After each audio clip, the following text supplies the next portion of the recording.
ඒත් එක්කම අපි කැප්සූල් එක පිළිබඳවත් කතා කරන්න ඕනේ රොෂික. දැන් අපි කන්ඩිෂනර් එකක් විදිහට මේකට අපිට හෙයා ක්‍රීම් එක පාවිච්චි කරන්න පුළුවන්, ෂැම්පූ එකක් පාවිච්චි කරන්න පුළුවන් මේ හිස කෙස් පිරිසිදු කරගන්න.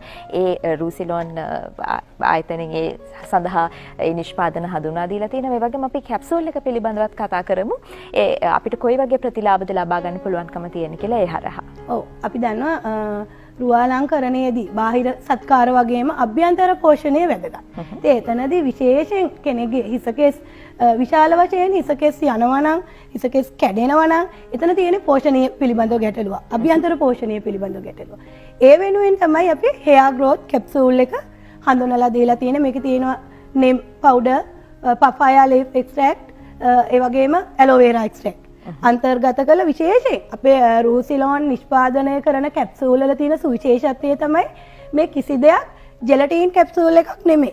මේක වෙජිටබල් කැප්සූල් එකක් ඇතුලේ තමයි මේ තියෙන ගුණාත්මක ද්‍රව්‍ය ටික අන්තර්ගත කරලා තියෙන්නේ. ඉතින් ඒ නිසාම බය නැතුව පාවිච්චි කරන්න පුළුවන්. අපි කියන්නේ කැප්සූල් එක දිනකට එක බැගින් භාවිතා කරන්න කියලා කියන්නේ hair growth capsule එක.